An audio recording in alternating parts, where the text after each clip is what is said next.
Bueno, vamos a mirar ahora lo que son los diagramas de estados. Luego de haber terminado la parte de diagramas de casos de uso, especificación de esos casos de uso, luego hicimos el diagrama de clases. Después con los diagramas de secuencia modelamos de nuevo los casos de uso y empezamos a ver cómo interactuaba cada uno de los actores con el sistema de información.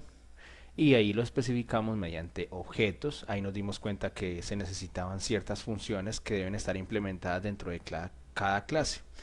Después del diagrama de secuencia, entonces nosotros debemos realizarle al diagrama de clases algo que se le denominan contratos.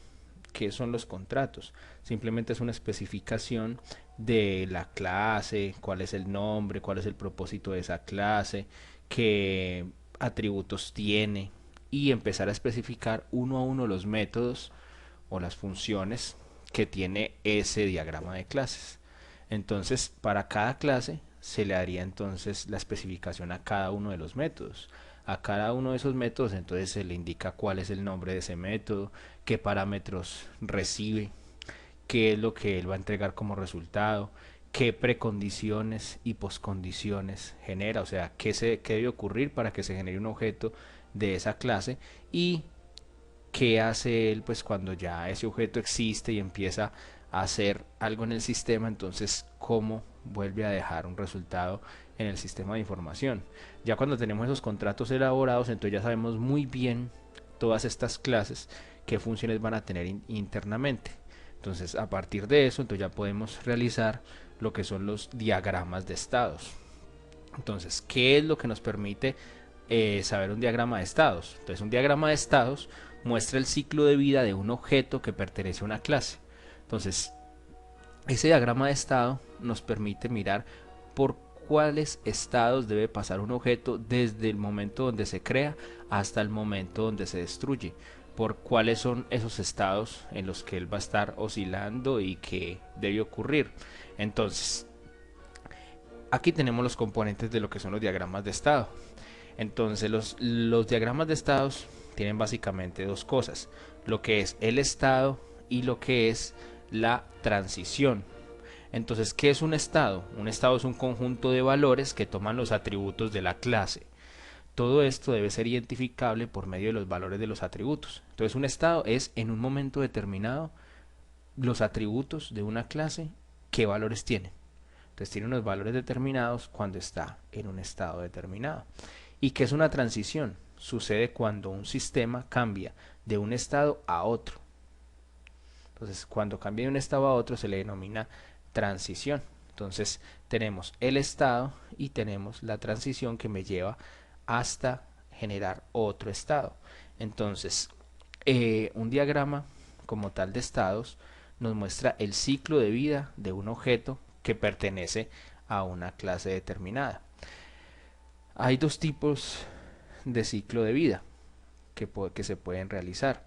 Entonces tenemos este ciclo de vida que es secuencial, donde cada uno de los estados van ocurriendo y viene uno, luego viene el otro, luego viene el otro, vamos en forma secuencial. O también se tiene en la forma que es iterativo o cíclico.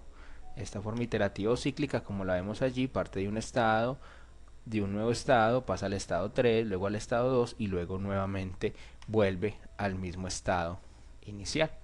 Entonces, para mirar estos componentes, entonces tenemos que partir de este que vemos acá. Este se llama el estado inicial. Está representado por este, este círculo relleno negro. Es un estado inicial, generalmente se llama el estado de no existe. O sea, cuando el objeto está aquí, aún no existe. Es el primer estado del objeto, cuando no ha sido creado. El estado inicial origina la primera transición. Entonces, este estado origina esta primera transición que me lleva al estado inicial en el que puede empezar el objeto. Entonces, a eso se le denomina un estado inicial. También tenemos aquí al lado de él, tenemos lo que se llama un estado final. y ahí es el que indica la desaparición del objeto o cuando el objeto llega a un estado del cual no va a salir. Entonces, ¿cómo se representa el estado de finalización? Ya es este círculo relleno, pero con un borde alrededor. Entonces, esto aquí nos está mostrando que es un estado de finalización. Ocurre una transición y llega a un estado de finalización. Una, una clase podría tener varios estados finales. Entonces, varias transiciones me podrían llevar a diferentes estados de finalización. Entonces, ¿qué es una actividad? Una actividad es un trabajo que realiza la clase y que puede durar un tiempo considerable y está asociada a los estados. Una acción es un trabajo que realiza la clase, pero su duración es instantánea. Las acciones se pueden asociar con los estados o con las transiciones. Entonces, tenemos aquí, estamos especificando el nombre del estado y todas las actividades que él puede desempeñar mientras aún continúa en ese estado. Entonces, el estado puede tener dentro varias actividades, las cuales se identifican con la palabra do, como lo vemos ahí. Entonces, eso significa que esas actividades 1, 2 y 3 ocurren mientras él está en ese estado. Ocurren esas actividades. Esas actividades están relacionadas directamente con esos métodos o funciones que tiene cada una de las clases. Al comenzar un estado, puede ocurrir una acción a la entrada, la cual se identifica con la palabra entry. Entonces, en vez de llevar el do, llevaré algo que diga entry y eso significaría que es la actividad inicial, la primera actividad que él realiza. Y también podríamos tener, pues en vez de do, al final, una que diga exit. Esa que diría exit, entonces sería la acción de salida, la última acción, la última actividad que él desarrolla ahí internamente mientras está en ese estado antes de que ocurra la transición para él llegar a estar en otro de los estados.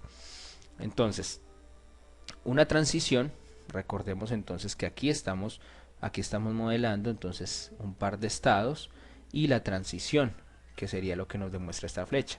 Esta transición puede ser así simple, pero también puede tener otra cantidad de información.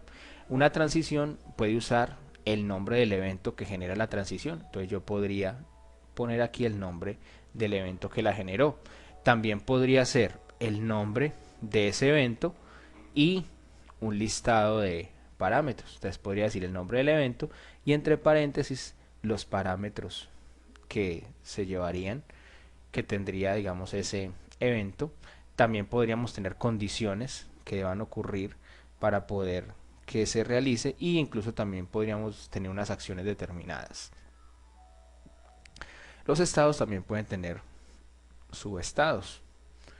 Entonces, viendo aquí este ejemplo, entonces podemos ver que tenemos un diagrama de estados, tenemos un estado de inicio, dice comenzar tratamiento. Entonces aquí a la transición se le llamó comenzar tratamiento, se genera la transición y el objeto pasa a un estado que se denomina siendo tratado. Siendo tratado, entonces podría generarse una transición que lo lleve a un estado de finalización que se llama cancelar admisión. Entonces ahí se canceló la admisión.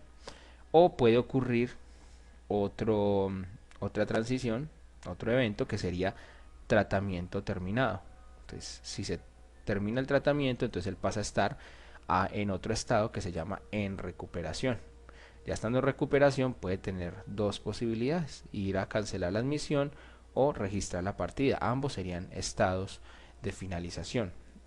Entonces, para realizar estos diagramas de estados, entonces nosotros necesitamos hacer un diagrama de estado por cada una de las clases que componen nuestro diagrama de clases, para poder saber cada objeto de nuestro sistema de información por qué estados diferentes debe pasar desde que se crea hasta que él se destruye.